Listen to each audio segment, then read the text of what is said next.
రాత్రి 11 దాటింది. ఊరంతా నిద్రపోతుంది. తల్లి శారద, కొడుకు రమేష్ మాత్రం పడుకోకుండా హాల్లోని సోఫాలో కూర్చుని టీవీ చూస్తూ ఉంటారు. రమేష్ భార్య అనామిక గర్భవతి అయినప్పటికీ ఏమాత్రం రెస్ట్ లేకుండా ఉదయం నుంచి సాయంత్రం వరకు పనిచేసి చేసి అలసిపోతుంది. బెడ్రూంలో కటిక నేలమీద చాప వేసుకుని పడుకుంటుంది. బెడ్ మీద తన 5 సంవత్సరాల కూతురు నవ్య పడుకుని ఉంటుంది. అనామికాకి తల నొప్పిగా ఉండటంతో కట్టుకుంటుంది. చెంపలపై చేతివేళ్ల వాతలు ఎర్రగా కనబడుతున్నాయి. కాలిన కుడి చేతిని చూసుకుంటూ బాధపడుతూ మౌనంగా తనలో తాను అనామిక ఇలా అనుకుంటుంది. దేవుడా, మరో జన్మంటూ ఉంటే మాత్రం నన్ను ఆడపిల్లగా పుట్టించకు తండ్రి. అలాగని మగపిల్లాడిగా కూడా పుట్టించకు. ఏ సాధు జంతువుగానూ పుట్టించు. అలా వీలు కాదు తల్లి అంటావా? పోనీలే స్వామి, బాగా డబ్బున్న అమ్మాయిగానైనా పుట్టించు. అప్పుడు నా అత్త, నా భర్తకున్న అధిక కట్న మహమ్మారి నుండి తప్పించుకుంటాను. మహారాణిలా ఉంటాను. ముఖ్యంగా ప్రాణాలతో ఉంటాను అని వేడుకుంటూ కళ్ళు మూసుకుంటుంది. అలసిన అనామిక కళ్ళు మూతలు పడతాయి. నెమ్మదిగా అనామిక నిద్రలోకి జారుకుంటుంది. సోఫాలో కూర్చుని టీవీ చూస్తున్న శారద గోడ గడియారం వైపు చూస్తుంది. సమయం 11:20 తల్లి కొడుకు ఇద్దరూ హాల్లో నుంచి బెడ్రూంలో చాప మీద పడుకున్న అనామిక దగ్గరికొస్తారు. బెడ్ మీద నవ్య ఆదమర్చి నిద్రపోతూ ఉంటుంది. అనామిక పడుకుందా లేక నిద్రని నటిస్తుందా అని మరోసారి తల్లి కొడుకు ఇద్దరూ అనామికని పరిశీలనగా చూస్తారు. అనామిక నిద్రను నటించటం లేదని, నిజంగానే పడుకుందని అనిపిస్తుంది వాళ్ళిద్దరికీ. దాంతో అత్తగారు శారద ఇలా అంటుంది. బాబు రమేషు, నువ్వు కాళ్ళు పట్టుకో, నేను పేక పట్టుకుంటాను. దాంతో ఊపిరాడక కాసేపు గెలగెలా కొట్టుకొని చచ్చిపోతుంది. అప్పుడు మనం ఆ ఊరు చివరన చెరువులో పడేద్దాం. ఆత్మహత్య చేసుకుందని అని అనుకుంటారుగా. అమ్మా, మన చేతులొద్దు. అంతసేపు గట్టిగా నొక్కి పడితే మన చేతి ముద్రలు పడతాయి. కూతురి చావు మీద అనుమానం ఉందని పోస్టుమార్టం చెయ్యాలని అనామిక తండ్రి రఘుపతి కోరితే మనమే చంపామనే విషయం బయటపడుతుంది. అయితే అప్పుడు మనం జైలుకి వెళ్లాల్సి వస్తుంది. వామో, అలాగైతే వద్దులే. అందుకే నేను తలదిండుని కాళ్ళ మీద వేసి నొక్కి పడతాను. నువ్వింకో తలదిండు తీసుకొని ముఖం మీద గట్టిగా నొక్కు. ఇదేదో బాగుంది బాబు, ఇలాగే చేద్దాం అనగాని రమేష్ ఒక తలదిండు పట్టుకుంటాడు. మరొక తలదిండు తల్లి శారదకిస్తాడు. ఇద్దరూ తలదిళ్ల సహాయంతో అనామికని చంపాలని చూస్తూ ఉంటారు. ఉన్నట్టుండి ఒక్కసారిగా అనామిక కళ్ళు తెరుస్తుంది. అది చూసి ఇద్దరూ షాక్ అవుతారు. ఒకరి ముఖం ఒకరు చూసుకుంటారు. అదనపు కట్నం కోసం నన్ను కొట్టి తిట్టి అన్నం కూడా పెట్టకుండా పస్తులుంచారు. అయినా ఓర్చుకున్నాను. ఎందుకంటే నా కళ్ళ ముందున్న కూతురికి ఇంతన్నం పెడుతున్నారు అని. కానీ ఈరోజు నన్ను, నాతో పాటు నా కడుపులో ఉన్న పసిబిడ్డను కూడా చంపడానికి మీరు ఏమాత్రం ఆలోచన చేయట్లేదంటే ఇక నేను ఈ ఇంట్లో ఉండడం అంత మంచిది కాదని నాకు అర్థమవుతుంది. ఏంటే, ఇంట్లో నుంచి వెళ్ళిపోతానని బెదిరిస్తున్నావా? లేదత్తయ్య, నేను నిజంగానే వెళ్ళిపోతున్నాను. వెళ్లే ముందు ఒక మాట చెప్తానత్తయ్య. నువ్వు ఆడదానివి కావు. గాజులు వేసుకొని, బొట్టు పెట్టుకొని, చీర చుట్టుకున్న మీసాలు లేని మగవాడివి అని అనగానే శారదకి ఎక్కడా లేని విధంగా కోపం వస్తుంది. దాంతో అనామికాని పట్టుకుని చెంపల మీద కొడుతూ ఉంటుంది. అనామిక కళ్ళ నుంచి కారుతున్న కన్నీళ్లు ఎగిరి బెడ్ మీద పడుకున్న నవ్య మీద 2-3 సార్లు పడ్డంతో నవ్య తుల్లిపడి నిద్రలేచి చూస్తూ ఉంటుంది. శారద అనామికాని కొట్టడం ఆపేస్తుంది. అనామిక చెంపలు ఎర్రగా అవుతాయి. ఎంత కంట్రోల్ చేసుకున్నా అనామిక కన్నీళ్లు మాత్రం ఆగటం లేదు. అనామిక కళ్ళ నుంచి కన్నీళ్లు కారుతూనే ఉన్నాయి. నవ్యకి ఏం జరుగుతుందో కొంచెం కొంచెం అర్థమవుతుంది. మమ్మీ, నానమ్మ, నాన్న ఇద్దరు కలిసి నిన్ను కొడుతున్నారా? లేదమ్మా, లేదు. నన్నెందుకు కొడతారు చెప్పు? రేపటికి చేయాల్సిన ఫుడ్ గురించి చెప్తున్నారంతే. సర్లే, అయితే నేను వాష్రూమ్కి వెళ్ళొస్తాను అని నవ్య బెడ్ దిగి అక్కడి నుంచి వెళ్ళిపోతుంది. అదేంటో విధిరాత. ఆ లక్ష్మీదేవి డబ్బున్న వాళ్ళిళ్లలోనే ఉంటుంది. నాలాంటి పేద కోడల దగ్గరికే రాదు. ఎంత దాచిపెట్టాలని చూసినా దాగుండదు. ఏదో ఒక విధంగా నా దగ్గర నుంచి జారుకుంటూనే ఉంటుంది. అవునులే, లక్ష్మీదేవికి కావలసింది సిరి సంపదలున్న గొప్పవాళ్లే తప్ప చెమట వాసనతో ఉండే పేదవాళ్ళెందుకు? అందుకే వాళ్ళ దగ్గర ఎక్కువ రోజులు ఉండదు, ఎక్కువ సమయం కూడా నిలబడదు. మీలాంటి వాళ్ళకి ఎంత ఉన్నా సరిపోదు. ఎంతకాలం ఉన్నా తనివే తీరదు. నేను నా కూతుర్ని తీసుకుని వెళ్ళిపోతాను. నన్ను, నా కూతుర్ని చంపి పాపం మీరెందుకు మూట కట్టుకుంటారు? చెప్పండి. అంటూ తన బట్టల్ని ఒక మూటలో కట్టుకుంటుంది. నవ్య వాష్రూమ్ నుంచి రాగానే కూతుర్ని తీసుకుని బయటకొస్తుంది. శారద రమేష్ ఇద్దరూ తలుపేసుకుంటారు. నవ్య ఎంత అడిగినా చెప్పకుండా ఆ రాత్రి ఊరు దాటి అడవి మార్గాన నడుచుకుంటూ వెళ్తూ ఉంటారు. ఉరుములు మెరుపుల వర్షం పడుతూ ఉంటుంది. అప్పుడు ఒక చెట్టు కింద తలదాచుకుంటూ ఉంటే ఒక పెద్ద ముత్తైదువు గొడుగు పట్టుకొని వాళ్ళ దగ్గరికొస్తుంది. ఆ చెట్టు నుంచి గొడుగు సహాయంతో గర్భవతి అనామికని ఒక గుడిసెలోకి తీసుకుని వెళ్తుంది. ఆ గుడిసె తనదే అని, ఇక్కడికి దగ్గరలోనే ఉన్న లక్ష్మీదేవి ఆలయంలో తాను పని చేసుకుంటూ ఉంటానని చెప్తుంది. అనామిక తనకి కూడా పని చూడమని ఆమెని అడుగుతుంది. అప్పుడు ఆ ముత్తైదువు ఇలా అంటుంది. లక్ష్మీదేవి ఆలయం మెట్లు కడిగి బొట్లు పెట్టే పనుంది. నువ్వు చేస్తావా? చాలా మెట్లుంటాయి. చేస్తానండి. ఆ పనే కాదు, కూతురికి 2 పూటల అన్నం పెట్టడానికి నేనే పనైనా చేస్తాను అని చెప్పి గర్భవతి అయినప్పటికీ మరుసటి రోజు నుంచి కూతురు నవ్యాన్ని తీసుకుని లక్ష్మీదేవి ఆలయం దగ్గరకు వెళ్తుంది.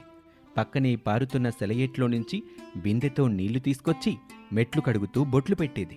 అక్కడ పెట్టే ప్రసాదం, భక్తులు ఇచ్చే పిండి వంటలు, పళ్ళు తింటూ వాళ్ళు భక్తితో ఇచ్చే డబ్బులు తీసుకుంటూ వాటినే దాచిపెట్టుకుంటూ బ్రతుకుతూ ఉంటారు. ఇలాగే రోజులు గడుస్తూ ఉంటాయి. ఒక రోజున జ్వరం వచ్చి లక్ష్మీదేవి ఆలయానికి వెళ్లకుండా ఇంటి దగ్గరే పడుకుని ఉంటుంది అనామిక. నవ్య ఆ ఇంట్లో ఉన్న లక్ష్మీదేవి ఫోటో దగ్గరికి వెళ్ళి దండం పెట్టుకుంటుంది. అమ్మా లక్ష్మీదేవి, మా అమ్మకి జ్వరం వచ్చింది, చూసుకునే వాళ్ళు లేరు. నేను చిన్న పిల్లని, ఏం చేయాలో తెలియడం లేదమ్మా. అందుకే మా అమ్మ ఈరోజు మెట్లు కడగడానికి రాలేదు తల్లి, నువ్వు కోపం తెచ్చుకోకు అని వేడుకుంటూ ఉంటే లక్ష్మీదేవి సాక్షాత్తు ప్రత్యక్షమై ఒక పని మనిషిగా మారి అనామికకి సేవలు చేస్తూ ఉంటుంది. తన మహిమతో జ్వరాన్ని తీసేసి మంచిగా మారుస్తుంది. కళ్ళు తెరిచిన అనామిక లక్ష్మీదేవి తన కోసం స్వయంగా రావటం, సేవ చేయటం తలుచుకొని కృతజ్ఞతగా దండం పెట్టుకుంటుంది. నన్ను మన్నించు తల్లి, నిన్ను అనరాని మాటలు అన్నాను. నీకు పేదవాళ్ళైనా డబ్బున్న వాళ్ళైనా ఒక్కటేనని నిలుపుకునే విధానంలో ఉంటుందని తెలియచెప్పారు. నన్ను మన్నించు తల్లి, మన్నించు అంటూ తనను తిట్టిన మాటలకి మన్నించమని వేడుకుంటుంది. అప్పుడు లక్ష్మీదేవి వాళ్ళు బ్రతకటానికి కావాల్సిన బంగారం నిండిన కుండనిచ్చి అక్కడి నుంచి మాయమైపోతుంది. ఇక అప్పటినుంచి అనామిక కూతురు నవ్యాన్ని చూసుకుంటూ సంతోషంగా ఉంటుంది. సూర్యుడు పడమట నెమ్మదిగా వాలిపోతున్నాడు. చీకటి లోకానికి అలుముకుంటుంది. అప్పుడే రమేష్ చెల్లెలు అంజలి చేతిలో సెల్ ఫోన్ పట్టుకొని ఇంటి మేడపైన నిలబడి తన అన్న రమేష్ రాక కోసం ఎదురుచూస్తూ ఉంటుంది. రమేష్ ఇంటికి వచ్చేది రానిది ఆ ఇంటికి కొద్ది దూరంలో ఉన్న మూలమలుపు దగ్గర కనబడుతూ ఉంటుంది. ఆ మూలవైపు చూస్తూ ఉంటుంది అంజలి. అదే సమయంలో రమేష్ బైక్ మీద ఇంటివైపు రావడం కనిపిస్తుంది. దాంతో పరుగున హాల్లోని తల్లి శారద దగ్గరికి వస్తుంది. అమ్మా అన్నయ్య వస్తున్నాడు, నువ్వెళ్ళి ఆ మహాతల్లిని పడుకోమని చెప్పు, నేను బయట బట్టలు ఆరేస్తూ ఉంటాను. అవును కాదు, నేను ఆ విషయమే మర్చిపోయాను అని సోఫాలో నుంచి వంటగదిలోకొస్తుంది శారద. వంటగదిలో కన్నీళ్లు పెట్టుకుంటూ వంట చేస్తూ ఉంటుంది గర్భవతి కోడలు అనామిక. అది చూసి శారద నిష్ఠూరంగా ఇలా అంటుంది. ఏడ్చిన ఏడుపు, చేసిన వంటలు చాలమ్మ గర్భవతి కోడల. నీ భర్త అదే నా కొడుకు రమేష్ వస్తున్నాడు, వెళ్ళి పడుకో. ఎప్పట్లాగేనే ఏమి చెప్పకుండా నవ్వుతూ ఉండు వాడితో, లేదంటే ఏం జరుగుతుందో నాకు తెలుసు అత్తయ్య. ఆ మాత్రం భయంతో నీ హద్దుల్లో నువ్వుండు. నా కొడుకు ఏ మాత్రం అనుమానం వచ్చినో అంటూ కళ్ళు పెద్దవి చేసి చూస్తుంది అత్తగారు శారద. ఆ చూపుకి అనామిక భయపడిపోతుంది. ఏమీ మాట్లాడకుండా అక్కడి నుంచి తన బెడ్రూంలోకి వెళ్తుంది. బెడ్ మీద పడుకుంటుంది. సరిగ్గా అదే సమయంలో రమేష్ తన బండి మీద ఇంటి దగ్గరికి వస్తాడు. పార్కింగ్ చేస్తూ బట్టలు ఆరబెడుతున్న చెల్లి అంజలిని చూస్తాడు. తన అన్నయ్య తనను చూస్తున్నాడని, రెక్కలు చేతులు నొప్పులు పెడుతున్నాయన్నట్టుగా బాధని నటిస్తూ ఉంటుంది. అది చూసి రమేష్ చలిస్తాడు. ఏమీ మాట్లాడకుండా ఇంట్లోకి వెళ్తాడు. అతని చేతిలో లంచ్ బాక్స్ కనిపిస్తూ ఉంటుంది. అమ్మా అమ్మా అని రమేష్ 2 కేకలు వేసిన తర్వాత కావాలనే నెమ్మదిగా నీరసంగా ముఖం పెట్టి కొడుకు రమేష్ దగ్గరికి వస్తుంది.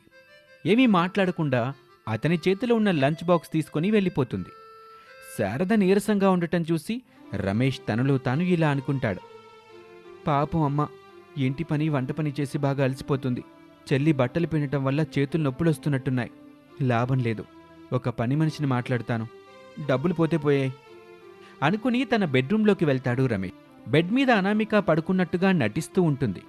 కానీ కన్నీళ్లు మాత్రం కారుతూ ఉంటాయి. వాటిని రమేష్ అంతగా గమనించలేదు. అనామిక దగ్గరికొచ్చి, అనామిక లే, రెడీ అవ్. ఈరోజు 8కి మనకి చెకప్ ఉంది కదా, వెళ్ళాలి. అమ్మకి చెప్పాను నీకు గుర్తు చేయమని. గుర్తు చేయలేదమ్మా? చెప్పారండి, కాకపోతే ఇంకా టైం ఉంది కదా అని అలా పడుకున్నానంతే. నేను 10 నిమిషాల్లో ఫ్రెష్ అయ్యి వస్తాను. నువ్వు నీ మెడికల్ చెకప్ పేపర్స్ అని పట్టుకొని రెడీగా ఉండు, వెళ్ళొద్దాం అలాగేనండి. అని అనామిక చెప్పటంతో రమేష్ వాష్రూంలోకి వెళ్తాడు. అనామిక రెడీ అయ్యి చెకప్ పేపర్స్ ఉన్న కవర్ని పట్టుకొని నిలబడుతుంది. ఒక 10 నిమిషాలు గడిచిన తర్వాత రమేష్ అనామికని తీసుకొని హాల్లోకి వస్తాడు. తల్లికి చెల్లికి చెకప్ ఉందని చెప్పి అనామికని తన బైక్ మీద హాస్పిటల్కి తీసుకుని వెళ్తాడు రమేష్. అక్కడ డాక్టర్ చెకప్ చేసి ఇలా అంటాడు, మిస్టర్ రమేష్, అనామిక చాలా వీక్గా ఉంది. ఫుడ్ తీసుకోవటం లేదా, ఫ్రూట్స్ పెట్టడం లేదా, మిల్క్, ప్రోటీను, బిస్కెట్స్ ఏవీ తను తింటున్నట్టుగా లేదు. మీ ఇంట్లో అత్తామామ ఆడపడుచు ఉంటారు కదా, కడుపుతో ఉన్న మనిషి తిన్నది లేనిది చూడటం లేదా? ఇలా అయితే ఇద్దరి ప్రాణాలు డేంజర్లో పడతాయి. డెలివరీ సమయంలో బ్రతికించటం ఇబ్బంది అవుతుంది. చెప్పింది చెప్పినట్టుగా చెయ్యండి అని డాక్టర్ కోపంగా చెబుతున్నప్పుడు, లేదు డాక్టర్, నేను అన్నీ సమయానికి తీసుకుంటున్నానని ఎందుకు అనామిక చెప్పలేకపోయిందని అనామిక ఏమీ మాట్లాడకుండా ఉండటంతో రమేష్ కాస్త ఆలోచనలో పడతాడు. అప్పుడే తన తల్లి చెల్లి మీద అనుమానం కలుగుతుంది. ఇంట్లో రమేష్ లేనప్పుడు ఏం జరుగుతుందో తెలుసుకోవాలి అనుకుంటాడు. అనామికని ఇంటికి తీసుకొస్తాడు. కొంచెం తినిపించి మందులు వేస్తాడు. అనామిక పడుకుంటుంది. ఆ తర్వాత డైనింగ్ టేబుల్ దగ్గర అన్నం తింటున్న తల్లి, చెల్లి, తండ్రి దగ్గరికి రమేష్ వస్తాడు. అమ్మా, నీకు అంజలికి ఇప్పుడు నేను చెప్పేది చాలా తీపి కబురవుతుంది. ఒక విధంగా మీరిద్దరూ నేను చెప్పింది వింటే ఎగిరి గెంతినా గెంతుతారు. ఇంటికొక పని మనిషిని మాట్లాడతానమ్మా. కోడలి కోసం మీరు, వదిన కోసం చెల్లి ఇద్దరూ కలిసి ఇంటి పని, వంట పని చేయలేకపోతున్నారుగా, అందుకే ఒక పని మనిషిని ఏర్పాటు చేస్తున్నాను.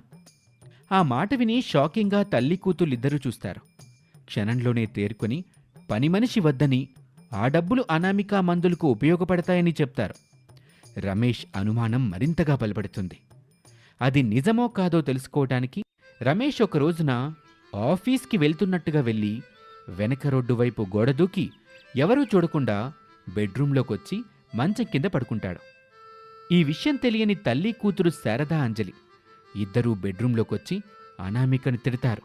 చూడు, రోజులాగే ఈ రోజు కూడా వంట పని, ఇంటి పని చేసి నా కొడుకు వచ్చే సమయానికి మళ్ళీ పడుకో. అలాగే మా ఫుడ్ టైం టేబుల్ గుర్తుంది కదా? గుర్తుంది అంజలి, వెంటనే వెళ్ళి వేడివేడిగా టిఫిన్ రెడీ చేస్తాను. 12 గంటలకి జ్యూస్ చేసిస్తాను. 2 గంటలకి 2 వేపుడు కూరలు, ఒక పప్పు, అలాగే చికెన్ ఫ్రై, సాంబారు చేస్తాను. మీరు తిన్న తర్వాత మిగిలింది నేను తిని నేను గిన్నెలు కడిగి బట్టల దగ్గరికి వెళ్తాను. అవి పిండేసి మళ్ళీ వచ్చి వంట చేస్తాను అని చెప్తూనే అనామిక ఏడుస్తుంది. ఇక అక్కడి నుంచి శారదా, అంజలి వెళ్ళగానే బెడ్ కింద ఉండి అదంతా విన్న రమేష్ కన్నీళ్లు పెట్టుకుంటాడు. వెంటనే బెడ్ కింద నుంచి లేచి అనామిక దగ్గరికి వస్తాడు. అప్పుడు అనామిక రమేష్ని గట్టిగా పట్టుకొని తన బాధ తీరిలా ఏడుస్తుంది. అప్పుడు అనామికాని తీసుకొని హాల్లోకొచ్చిన కొడుకుని, అన్నని చూసి తలదించుకుంటారు తల్లి కూతురు ఇద్దరు. చిచ్చి, నువ్వొక తల్లివా అమ్మా? కనీసం సాటి ఆడదాంట్లా కూడా నడుచుకోలేదు కదమ్మా. అదే నీ కూతురు ఇలాగే గర్భవతయింటే చెప్పమ్మా, ఏం చేసేదానివి? మహారాణి యోగం పట్టించేదాన్ని బాబూ. మరి అనామిక కూడా మరొక ఇంటి ఆడపిల్లే కదమ్మా. అయినా తను మోస్తుంది ఎవరి బిడ్డని? ఏ వంశానికి చెందిన బిడ్డని చెప్పమ్మా. నా మనవణ్ణే మోస్తుంది బాబూ. ఈ ఇంటి వంశాంకురాన్ని మోస్తుంది బాబూ. కూతుర్ని ఒకలా, కోడల్ని ఒకలా చూసే మీలాంటి అత్తలు ఉన్నంత వరకు ఉమ్మడి కుటుంబాల మాట దేవుడెరుగు. పెళ్లి కాగానే కొడుకు వేరే కాపురం పెట్టాడని ఎన్నెన్నో శాపనార్థాలు పెడతారు. కానీ అందుకు కారణం మీలాంటి వాళ్ళేనని ఎందుకు తెలుసుకోలేకపోతారో ఎప్పటికీ అర్థం కాదు. చిచ్చి అంటూ రమేష్ కోపంగా తన తల్లిని, చెల్లిని చూస్తూ అంటాడు. ఇక నువ్వు అంజలి, అవునులే, నిన్నని లాభం లేదు. తల్లి నడవడికని బట్టే పిల్లలు. నీ తప్పు కాదు. కానీ రేపు మరొకరి ఇంటికి కోడలిగా వెళ్తావు కదా, అక్కడ నీలాంటి ఆడపడుచుంటే నా పరిస్థితి ఏంటి అనే ప్రశ్న నీకు కలిగుంటే ఈరోజు మీ వదిన ఇలా అయ్యేది కాదు అని చీదరించుకొని తన భార్య అనామికని తీసుకొని ఆ ఇంట్లో నుంచి రమేష్ బయటికి వెళ్ళిపోతాడు. వేరే కాపురం పెట్టుకుని సంతోషంగా అనామికని చూసుకుంటూ ఉంటాడు.